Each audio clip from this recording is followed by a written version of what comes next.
Welcome to another episode of the Tom Green Podcast. I am still quarantined in my home in Los Angeles. I've been inside, not left my property in over a week, and I'm podcasting every day to you during this pandemic.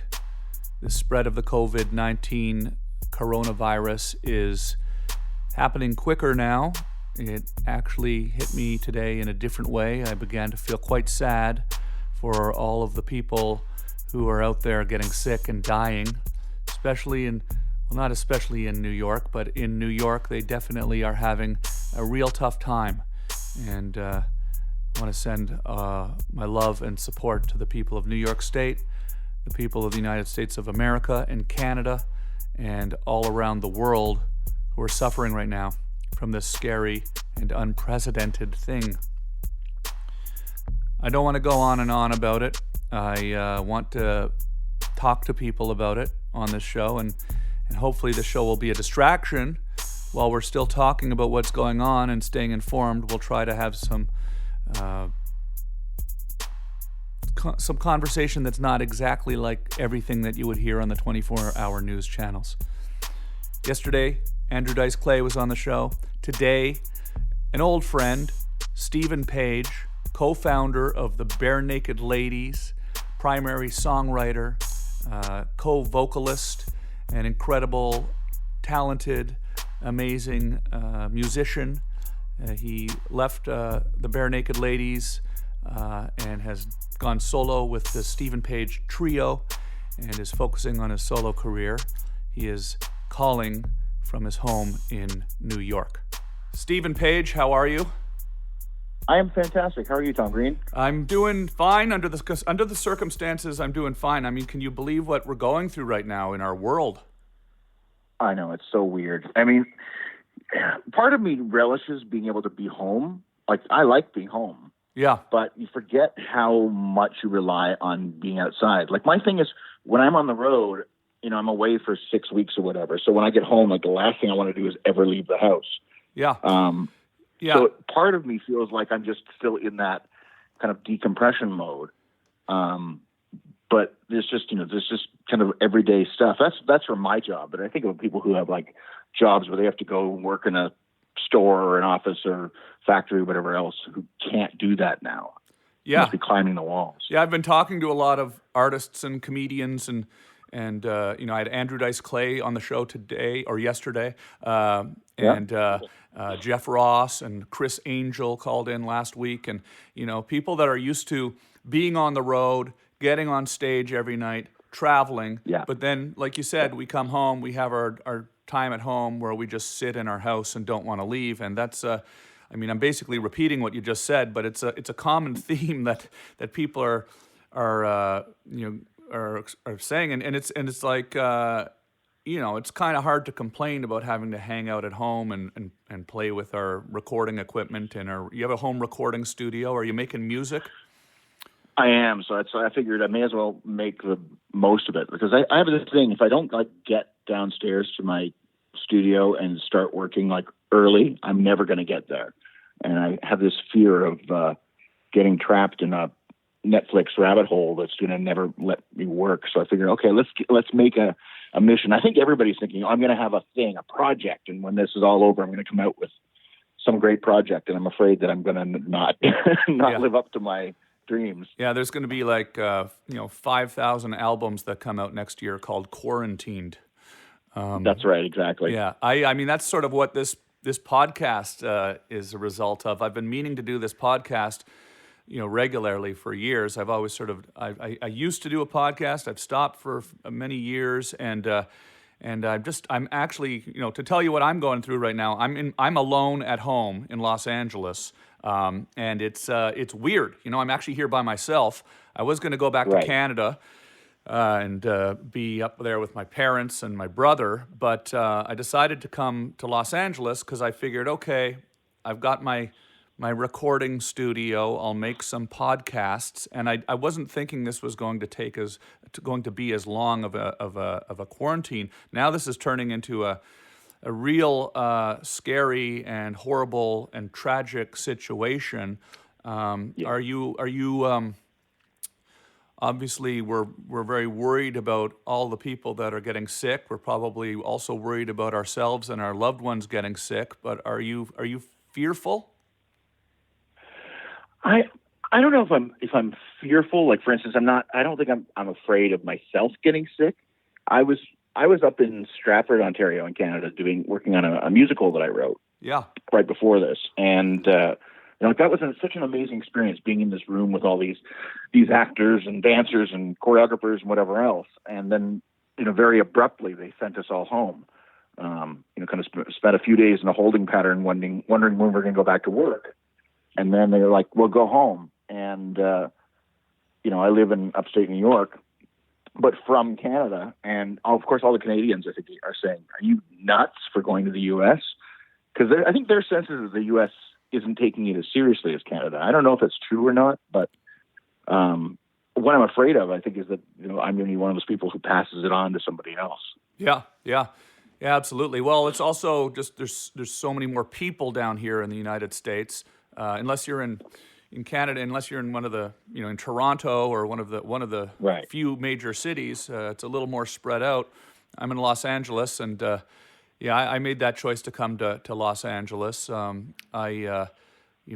It's home for me now. I've lived here 20 years. Right. Home is Syracuse for you. I'm close to my doctor. I'm close to my stuff.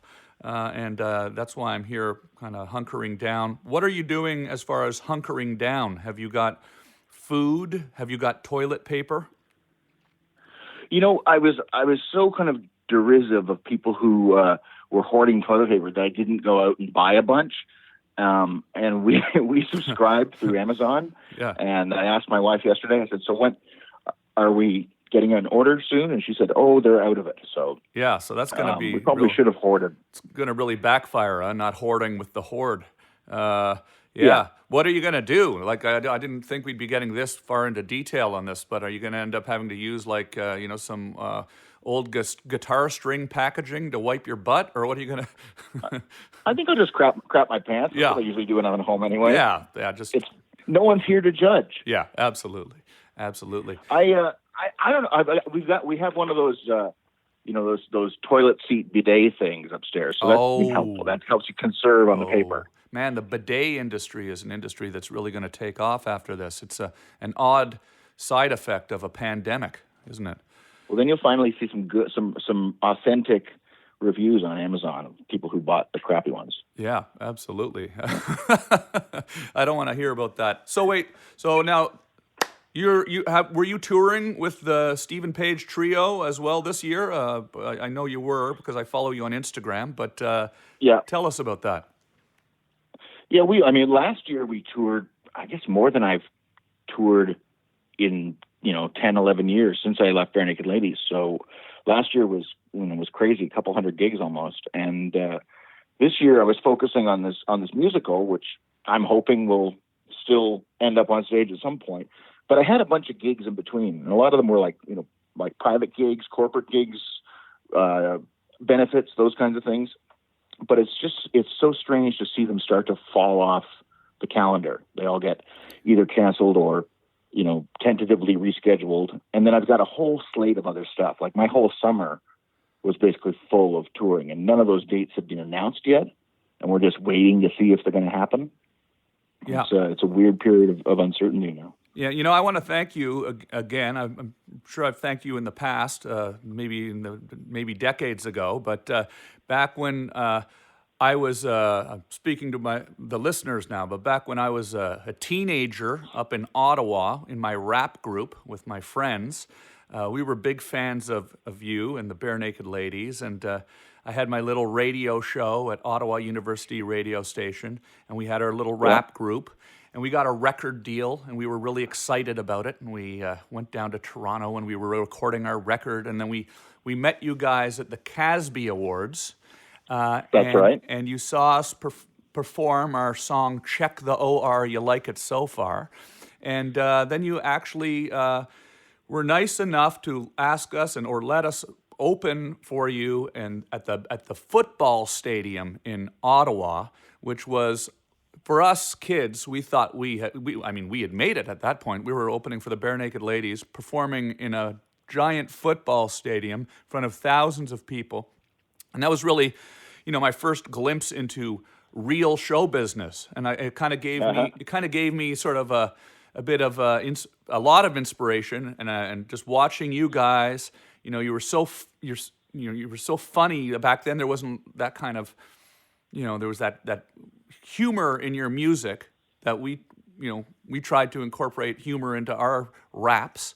I remember once, and I think it might have been that time when we performed with you. It might have been a few years later. You came back to Ottawa, and I was doing my show at Ottawa University. And to put it in perspective, I mean, I was living in my parents' basement, volunteering at the radio station, and you guys were giant rock and roll stars. And I remember you came to my radio show. Just you alone came to the radio show. And afterwards, we went and we drove around. I guess you'd been on the road, and we drove over to Quebec. And you and Phil, I think it was my friend Phil, and you and I, and you were always so kind to me and my friends. And I just wanted to say thank you again for that, and also let everybody know that was a really amazing thing and part of my life growing up in Canada that I always really fondly remember. So thank you for that. Oh, thank you. That's awesome. I mean, it was such a blast in those days. I remember hanging out with you. I have this memory of going out for dinner. I think it was like maybe the whole band and you came along. I remember. And we were in this restaurant, and that's right. And somebody came over and asked for our autographs and didn't recognize you. Yeah. It was before your TV show and stuff. Yeah. And and so we all signed autographs. And I remember for every one you signed a different autograph for every, because it was like 3 different people we had to sign for. And I remember your autographs you signed were, one was City Lights, done in one was Bag of Gravy. Yes. I don't remember what the third one was, but those were it was one of those times where I could not stop laughing, and I still laugh whenever I think about it. Especially if somebody comes over to my table, the first thing I think is I'm going to write Bag of Gravy as my autograph. You know what is so crazy about the human mind is I remember that it was City Lights and Bag of Gravy as well. And I have thought of this many, many times over the years. I'm just amazed that you remember them. I mean, I remember, City Lights, So good. But I remember it because you guys were the Barenaked Ladies, and you were huge rock stars, and of course I remember every moment of it. But the fact that you remember Bag of Gravy is actually just really amazing to me. And how isn't that cool? Well, I can't believe what we're going through right now. I mean, is there anything that that you're doing to prepare other than what we've talked about? I mean, are you leaving the house? Are you going out and are you doing the stay-in-home order as everyone is asked to do? Yeah, I'm pretty well staying home. I don't, like I said, I don't really like going out of the house anyways. We did go grocery shopping the other day, and that's an experience unto itself, because everybody just they're kind of running around trying to keep this social distance. So people are kind of 6 feet apart in line at the grocery store, and everybody's kind of looking down. It's this kind of combination of fear and shame, the shame of being caught out and about. Yeah. Some people have masks on, and then I think they have this extra sense of both superiority and shame for being seen in the mask. They're better than you because they've got the mask, huh? But then they also feel self-conscious, I feel bad for having a mask out here, or I feel like an idiot, but this is what I believe in, or something. And of course I'm thinking, okay, I wonder if this person's just a jerk, or if they're maybe they're some kind of essential service out there and they cannot afford, or they've had contact with somebody, or afraid they've had contact. So I don't know. I like to. Yeah, it's possible they could be sick as well. They could be sick and just out of mayonnaise.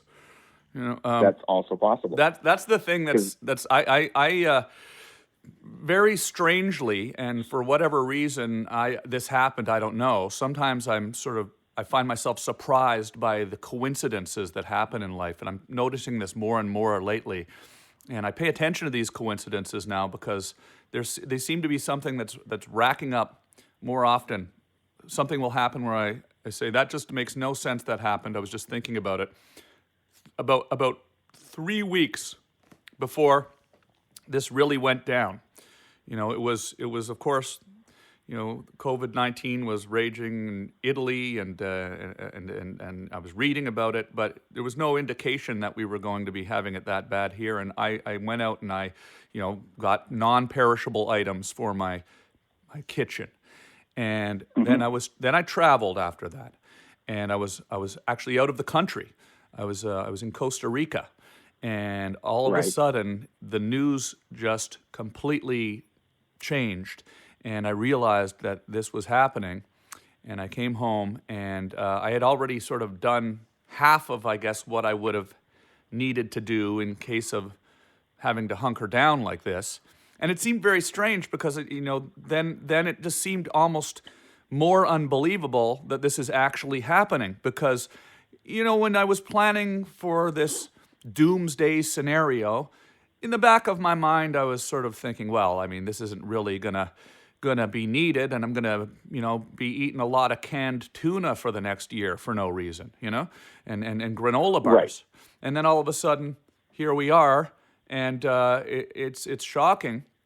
I'm a little bit nervous about going down to the grocery store at this point. I've got to admit, I'm not sure if I feel comfortable doing that.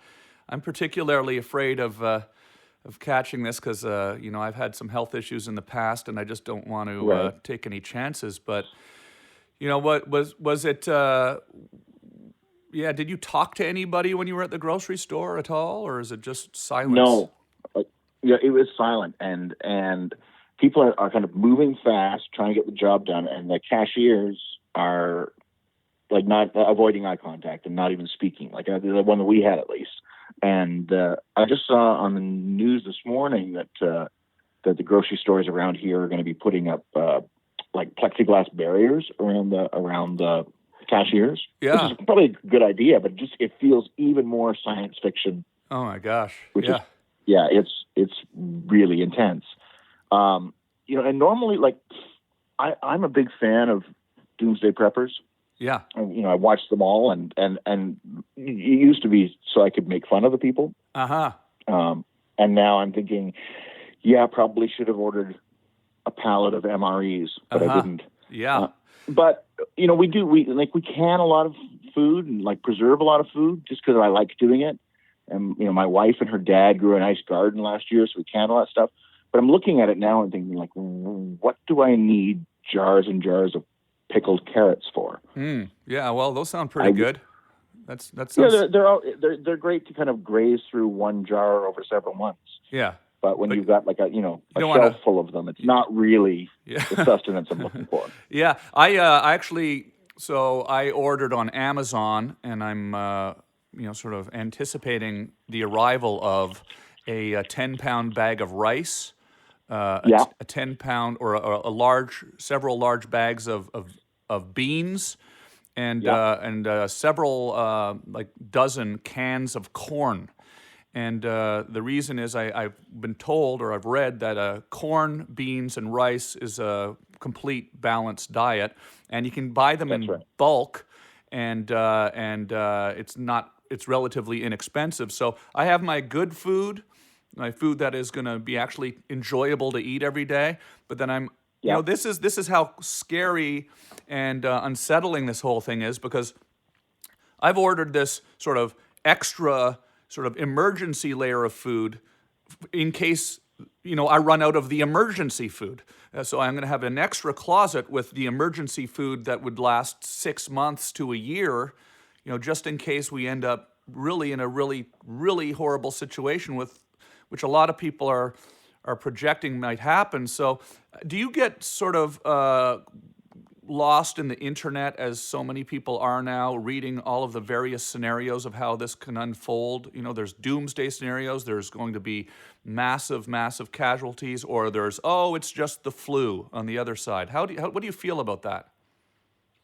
Oh, I've spent so many days down the rabbit hole of Twitter and news sites and whatever else, and I pledged to myself today I wasn't going to do it today, which is why I'm sitting here looking at a screen with my music on it, because it sucks all the life out of me.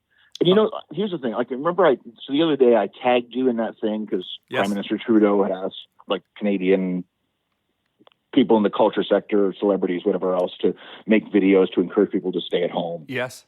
That kind of thing. Yeah, thank you But for I got tagged thank you for in nominating me for that. By the way, it was an honor, and I was made my video. to do it. Yeah, Good. Yeah, I thought your video was great too. I got to see some of your tuna. yeah, exactly. But but the thing is, I got tagged by Ryan Reynolds to do it, and of course he's a superstar. Yeah, So he's got zillions of followers. yeah, And so then I get tagged on all of their responses to him. yeah, And it's just like the combination of rage and idiocy out there. yeah, Like I realized, there's all kinds of like QAnon people out there who think that this is like some Hollywood pedophilia ring, or they Yeah. think it's like, it's whatever they want it to be. And I thought, like, why am I reading all this stuff? It's just making me really upset. It's very scary that we're living in a world where truth has become something that is, almost impossible to define. Yeah. Discerning what is fact and what is fake news and what is fiction, and it's been so polarized in the last 3 years because of the political situation, and now we're dealing with a national health crisis, and it's somehow been politicized so that if the right wing believes one thing and the left wing believes the other thing, nobody wants to actually come to the middle and actually really think, without any bias about what needs to be done to stop this virus. And it's really dangerous. Right. It's really, really dangerous. And depending on what side of the equation you're on, you probably think it's dangerous for the opposite reason, and we're only going to find out when it's too late. So, I mean, what are we supposed to do?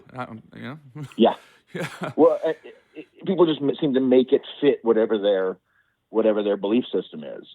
I think like the idea of, reminding people to stay home if they can stay home. I mean, the key thing is if you can stay home. Yeah. And I know, like, I'm a small business. I'm self-employed. I know, I rely on certain income streams. I know I'm a little more in the middle class than some other people, but I know that, like, I understand what it is to struggle for that.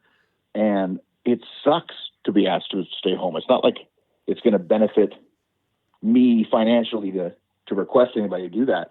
It's just about reminding people what their options and obligations are, and trying to help out. Do your part to help out. But people want to see it sometimes as a way to attack other people. I think like we're under attack from this virus. Yeah, That's enough. I keep sort of saying to myself when I weigh the risk of being wrong on either side of that spectrum, the risk of being wrong for somebody that says it's just the flu is much higher than the risk of being wrong for those of us that are saying stay inside. So you're better off to stay inside, and if you're wrong, well, you're wrong. But at least we're all safe and secure. Obviously, there's lots of economic factors and huge factors with employment, and it's a really tragic and horrible situation. But I think people really need to concentrate on their health first. Okay, so outside of the political side of this, because I try to kind of steer away from that on the show, I do think that there's like a lot of good that could come from this once it's all said and done. I've been talking to a lot of artists, and I talked to Chris Angel about this a few days ago, who's performing magic on his Instagram and really connecting with his family, be at home with his family more, and be able to spending time with connecting. I was going to say connecting with his followers online more, spending time at home with his family. Artists are connecting. People are helping each other. I think people are also kind of getting to this place where we have to think about the world a little more than maybe we ever have. And collectively, as a group of people, the entire world is thinking about the same thing at once. Do you think there's going to be some sort of a sea change in art and thought and literature like from this? I hope so. And I've talked to a lot of people, friends who are in the arts, who kind of foresee some sense of like this sea change, the sense of like an increased connection with other people, or less focus on the trivial and more focus on things like beauty and stuff. But I'm not there yet. I feel like it's such a desperate time for people too. Yeah. That I suspect that I'm going to keep making music for people and trying to put it out there, and write songs as they go along. And it feels like a much more free place right now as far as like putting stuff out and people want to see or hear what you're doing. People seem appreciative. I wrote a song the other day and put it online, and people seem to just appreciate some connection. And that's a really nice thing. And hopefully that continues, that even in a short time, it feels like the connection with fans or listeners is more human than it's been over the last bunch of years. I've often worried that the contract between creators and their fans has become more and more businesslike. It's like people want their money back if they don't like it. If the Star Wars didn't turn out the way they wanted it to, or the way your record sounds, or whatever else, like the sense of it being an economic transaction. And right now I'm feeling like the connection between myself and my fans is a lot more human. And that's, hopefully that will continue. Why do you think that is? Do you think it's because people are at home and they're are they more appreciative just because they're at home more? Is it because of the fear of this situation? And what do you think the reason is with that you're noticing with your followers online? I think one thing is people are home and they miss connection with other people. And I think people are nostalgic about, what music has done. This is specifically about music. I think it's what the role music has played in their lives, and they're looking for more of that. And I think people are appreciative that, there are lots of us in the performing arts who are trying to continue doing stuff, and that there's a sense that it is for them. It's for the audience in a way, and I think they feel like they appreciate that, and they I think some of them sense that that we're all going through the same thing that they are too. Yeah, you're at home. You're going to fire up the recording studio today, right now, possibly, and actually make some music. Is that what you were saying? Yeah, I got it up and running right now. What's the process like, real quick? Because I'm kind of sort of a hobbyist as far as making beats and stuff go. But like I have my Pro Tools. I'm getting better at Pro Tools. I have my microphone here. I have my preamp and my compressor and my synthesizers. And I love putting it all together. But what's your process? Do you make sort of an initial bed of music first? Do you write the guitar first? Do you write lyrics first when you write a song? How do you do it? It kind of depends on like where I'm at. Sometimes I have an idea for a song when I'm driving or out for a walk or something like that. And, so the song kind of starts with a voice memo on my phone. Sometimes I'm at sound check at a show and I'm sitting at the piano and goofing around, and all of a sudden a real song starts to come out. So that's kind of the genesis of it. Or, I'm sitting with my guitar, and the same thing. Like I start to come up with the idea of a song, but sometimes I'm actually sitting in front of the computer. And in the old days, it used to be like we'd write a song, maybe not even demo it. Like I'd teach it to the other guys in the band. They'd write their parts. The song would transform and change and become a new thing, and then we'd all go into the studio together and record it, knowing what the song was. And then all you're doing in the studio is like capturing that and then adding overdubs to kind of, add flavor. But now sometimes I will put down a section of a song, and I don't know what it is yet, and I'll start building it with synthesizers or guitars or whatever else. And it transforms into something I hadn't imagined. Isn't it amazing? Pretty cool. Isn't it amazing you can do all of this at home now? I mean, you've been in the music industry for, decades. So you of course remember and recorded your first records where you had to get studio time and go in, and it was really Sure. expensive. And if you recorded at home, it sort of was a demo, but it never really sounded any good. I mean, isn't that incredible? Totally. I mean, like those times I had in those big studios were awesome, and I learned so much. And some of those studios that we were in have so much history. You think about some of your favorite records being recorded there. That could be real inspiration when you're making a record. And the other thing about working in a studio, because the clock is ticking and it's expensive, you work. You just get in there and you're keeping these intense working hours, and there's no messing around. Yeah. At home, there's a lot of place for distraction. Yeah, and playing on your phone all day. Yeah. Exactly. Or whatever. I'm going to go upstairs and cook dinner or whatever else, and then I don't get back down to the studio. And also with like Pro Tools or Logic or whatever you're using, it's so easy to close the session and open another song. So I can have like 15 fragments of songs rather than just getting to work and finishing one, which is often the case for me. Wow. Well, but I learned so much in these studios that I was able to like figure out what gear worked for me, what I like to use, that kind of thing. And I have a studio up in Canada, which is great, but I never use it because I've got everything I need in my basement here in New York. It's great. Well, I can't wait to hear what you come up with, and I appreciate you taking the time to call and talk to me. And it was great to be able to chat again. It's been a while since we've talked. We've been exchanging a lot of Instagram likes and things over the years, and I look forward to seeing you in person soon and coming to one of your shows. Likewise. And be safe, Stephen. It's always been it's been great to know you over the years, and I've always appreciated all the support you've given me. So best of luck with likewise, everything. Tom. Yeah. Be safe, and where can people find your music online? I see you have a new merchandise line of shirts and things like this, a website. Where do people find you?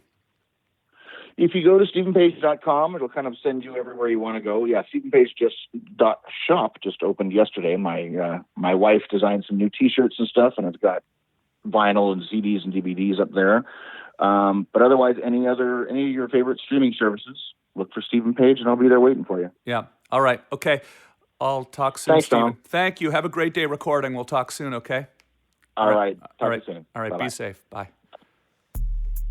That was Stephen Page from the Stephen Page Trio, and it was really great to catch up with Stephen. It's been a few years since we've talked, but I do, as I mentioned in the podcast, fondly remember how nice Stephen and the Barenaked Ladies were to me back in the day when I was just a kid doing a college radio show, and wide-eyed and excited to see some huge rock stars from Toronto who are actually taking the time to talk to me. And Stephen, of course, came up and did my first radio show, The Midnight Caller, it was called, Friday nights, midnight till 2 a.m. on CHUO 89.1 FM. I always thought that was so cool. So thank you, Stephen, for calling in. If you want to follow Stephen on social media, he is there on Instagram and Twitter. You can also go to his website, stephenpage.com. He's got amazing merchandise and music available now. And follow me too, actually, while you're at it. Subscribe to this podcast everywhere you listen to the podcasts, and tell your friends about it. And follow me on Instagram, Twitter, Facebook. And if you like what you hear here, leave a comment, and I will read it, and I will feel happy, and then it will make me want to do this again. So thanks for that. And normally we end the show with some music, and it's normally my music. If you listen to the beats that are playing in the show usually, those are beats that I made. I make a new beat for every show. But today, I'm not going to play my beat. I'm going to play a song by Stephen Page. After our chat, I texted him. I said, hey, can I play one of your songs, man? Can you send me one of your songs? So here's a song by Stephen Page, Isolation, on the Tom Green Podcast. Be safe. Everybody in the house next door. Everybody on the ocean floor.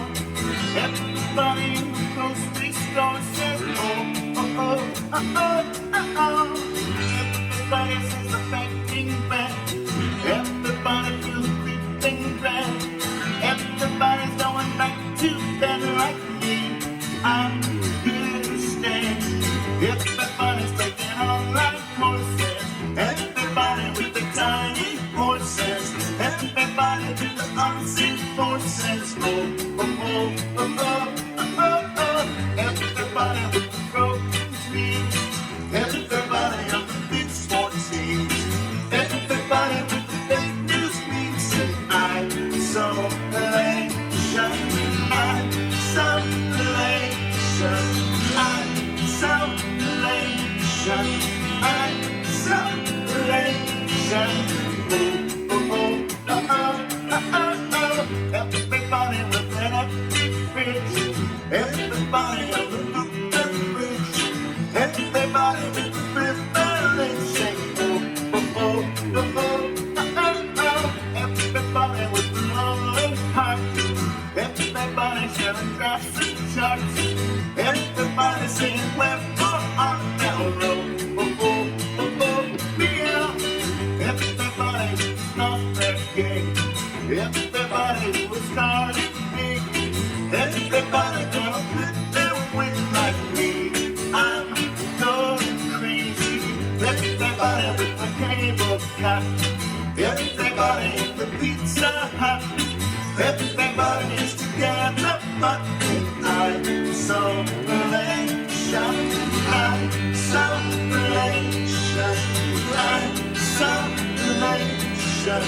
I'm so elation. Oh, oh, oh, oh, oh, oh, oh. I could be the easy enough to say this is the way we've always been. Spend a couple hours down the rabbit hole and you know what I mean. Everybody with the nice clean tone. Everybody with the filthy phone. Everybody staying home alone like me. I'm here to say that everybody's gonna make some stuff. Everybody's gonna say enough. Everybody's gonna call their bluff. And I'm so elation. I'm so elation. I'm so elation.